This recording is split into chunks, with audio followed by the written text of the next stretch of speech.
میرے دوستو، انسان کو کل عقل بھی مل جائے تو پھر بھی اللہ کی حکمت کا وہ احاطہ نہیں کر سکتا۔ رب کریم کو زیادہ پتہ ہے کہ ہمارے لیے کون سی چیز بہتر ہے اور کون سی چیز ہمارے لیے نقصان کا باعث ہے۔ اللہ تبارک و تعالی کی حکمت یہ چاہتی ہے کہ میرے بندے پریشان نہ ہوں۔ رب یہ چاہتا ہے کہ میرے بندے کسی جگہ پہ بھی دقت اور پریشانی کا شکار نہ ہو، تو اللہ تبارک و تعالی نے راہ اعتدال اختیار کرنے کا حکم ارشاد فرمایا کہ تم اعتدال کے رستوں پہ چلو، معتدل زندگی گزارو، افراط و تفریط سے بچو۔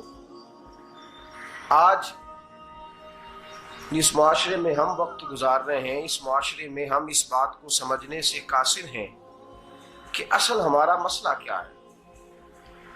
ہمارا اصل جو مسئلہ ہے اس کی شناخت ہمیں کیسے ہوگی اور ہم پھر اس تک رسائی کس انداز میں حاصل کر پائیں۔ ہم ہمیشہ اپنی آمدن بڑھانے کے چکر میں رہتے ہیں، ایک کام اور شروع کر لیں، پارٹ ٹائم جاب شروع کر لیں، کوئی سائیڈ بزنس اس کا آغاز کر لیں۔ ہماری جو دوڑ لگی ہوئی ہے وہ لگی ہے کام بڑھانے میں، آمدن بڑھانے میں، حالانکہ اسلام ہمیں یہ کہتا ہے کہ تو آمدن بڑھانے کے چکر میں نہ پڑ، اصل بات یہ ہے کہ تو اپنے خرچے کنٹرول کر۔ تنگ انسان وہ نہیں ہوتا جس کی آمدن تھوڑی ہوتی ہے، یہ توجہ کیجیے گا میری بات، یہ قیمتی بات ہے اور گفتگو ساری کا لب لباب ہے۔ تنگ بندہ وہ نہیں ہوتا جس کی آمدن تھوڑی ہوتی ہے، اصل پریشان وہ ہوتا ہے جس کے خرچے زیادہ ہوتے ہیں۔ اور ہمارا جو روزمرہ کا نقصان ہو رہا ہے نا، وہ آمدن کے معاملات میں نہیں ہو رہا۔ بنیادی نقص جو واقعہ ہو رہا ہے وہ یہ ہے کہ ہمارے اخراجات زیادہ ہیں، اور وہ اخراجات کسی اور نے نہیں بڑھائے، وہ خرچے ہم نے خود بڑھا لیے ہیں اور اب ہمیں اس کا نقصان بھگتنا پڑ رہا ہے۔ اور اگر آپ صحیح معنوں میں ٹٹولیں تو جو بہت امیر لوگ ہیں وہ تو ان خرچوں سے بچ گئے۔ میں نے بہت سارے ایسے ختمات میں شرکت کی ہے، میں بہت ساری ایسی جگہوں پہ گیا ہوں کہ جہاں لوگوں نے بڑا مختصر سا ختم دلایا ہے تو ہو گیا ہے ختم۔ ختم کے معاملے میں کب کسی نے پابندی لگائی ہے کہ اس میں 200 آدمی شریک ہوگا تو تب یہ سال ثواب صحیح ہو سکے گا؟ کون کہتا ہے؟ یا شادی کے موقع پر اگر سارے بہن بھائیوں کو نہ بلایا گیا تو میری شادی پایہ تکمیل تک نہیں پہنچے گی، اس میں برکت نہیں ہوگی، یہ کس نے فتویٰ دیا ہے؟ معتدل زندگی کا اسلام حکم دیتا ہے۔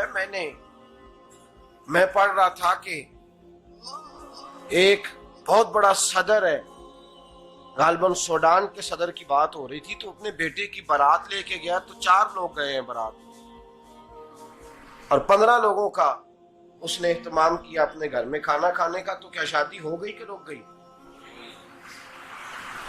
تو بھائی راگ الاپنا اس بات کا کہ بڑی پریشانی ہے، کوئی سائیڈ بزنس شروع کیا جائے فلان جگہ فلان جگہ فلان جگہ، تو اصل معاملہ یہ ہے کہ پہلے ایک بندہ کماتا ہے تو پھر بھی گھر ہی چلتا ہے، پھر بڑا بیٹا ساتھ شامل ہوتا ہے تو پھر بھی گھر ہی چلتا ہے، پھر منجلا بیٹا شامل ہوتا ہے تو پھر بھی گھر ہی چلتا ہے۔ جو رونا دادا جی رویا کرتے تھے کہ بڑی مصیبت ہے، بڑی مشکل ہے، گاؤں میں رہ اکیلے ہوتے تھے اور وہ 5 بچوں کو اور 4 بچیوں کو وہ پالتے تھے، تو جو وہاں پریشانی تھی وہی آج پریشانی شہر میں آ کر پڑھ لکھ کر موٹی تنخواہ لے کر وہی پریشانی ہمیں ہے۔ تو میں جس نتیجے پہ پہنچا ہوں اس کو پڑھ کے، قرآن مجید کی چند آیات کو دیکھ کر اور اس مفہوم کی جو حدیثیں کتب احادیث میں پائی جاتی ہیں اور ہمارے بزرگوں نے ہمیں جو مزاج اس حوالے سے دیا ہے، میں اس نتیجے پہ پہنچا ہوں کہ مسئلہ آمدن کا نہیں، مسئلہ خرچے کا ہے۔ ہمارے خرچے بنیادی طور پر زیادہ، اور اگر پھر ہم زیادہ بوجھ خواتین پہ ڈالتے ہیں کہ وہ مطالبے زیادہ کرتی ہیں، اور اگر آپ مجھ سے پوچھیں تو خواتین کی بھی اگر کسی جگہ کوئی عادت خراب ہوتی ہے تو اس میں اصل کردار اس کا ہوتا ہے جو وہ عادت خراب تو کیوں اپنے گلے سے اتار کے آپ کسی کے گلے میں بات ڈالنے کے چکر میں ہیں؟ وہ خواتین کی طبیعت نہیں ایسی ہے. اصل بات یہ ہے کہ ہم نے عادت ڈالی ہے، ہم نے یہ مزاج ان کو دیا تو ان کا بنا ہے، نہ کیسے بن سکتا. تو اعتدال جب تک زندگی میں نہیں ہوتا، پانی پیاس بجھاتا ہے لیکن ایک گلاس ہی ہو تو پیاس بجھاتا ہے، بالٹی کو منہ کو لگائے گا تو کپڑے بھگو دے گا اس کے. حالانکہ پانی بری چیز کا نام نعمت ہے نا بہت بڑی اللہ کی، لیکن پیالے میں ہی اچھا لگتا ہے. کوئی مٹکا منہ کو لگائے گا تو تانگ ہوگا، پیالہ ہی بہتر ہے اس کے لیے. تو میرے دوست، مٹکے سے بھی بعض اوقات کام چل جاتا ہے، لیکن اگر کوئی کہے نہیں مجھے دریا ہی چاہیے تو اس کا تو گھر بہ جائے گا، سارا گھر بہ جائے گا اس کا.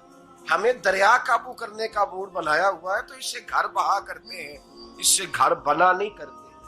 گھر پیالے سے پانی پینے سے بنتا ہے. اگر تو دریا پہ قبضہ کرنے کا موڈ بنائے گا تو گھر بنے گا نہیں، گھر بہ جائے گا. آگ نہ ہو تو کھانا پک نہیں سکتا، لیکن ہلکی آنچ سے کھانا پکتا ہے. اور اگر آنچ تیز کر دی جائے تو جی قرینے قیاس بات کر رہا ہوں، میں عقل سے ماورا نہیں کر رہا. قرینے قیاس سمجھانے کے لیے مثالیں دے رہا ہوں. ہلکی آنچ پہ کھانا پک جاتا ہے اور آگ تیز ہو تو کھانا جل جاتا ہے. تو کھانا اتنی دیر کھانے کے قابل رہتا ہے جب تک وہ ہلکی آنچ پہ پکتا ہے. تو جتنی مرضی تو کہتا ہے نہیں میرا گزارے نہیں، آگ تیز ہونی چاہیے، تو میاں جل جائے گا، جل جائے گا. ہوا نہ ملے تو سانس نہیں آتی، ٹھیک ہے؟ آکسیجن نہ ہو تو سانس، ہوا نہ چلے تو گزارا نہیں ہوتا. لیکن اگر تیز چلے نا، اگر تیز چلے تو آندھی اور طوفان بن جائے تو چھتیں گرا دیتی ہے، جانیں لے لیتی ہے. ہم ہیں طوفان کے چکر میں، ہم ہیں دریا کے چکر میں، ہم ہیں بڑے لاؤ کے چکر میں. تو میاں ہلکی آنچ ہی اچھی ہے، یاد رکھ. اور ایک گلاس پانی کا اعتدال سے ملتا رہے تو وہی ملتا رہے، ضرورت کے وقت وہی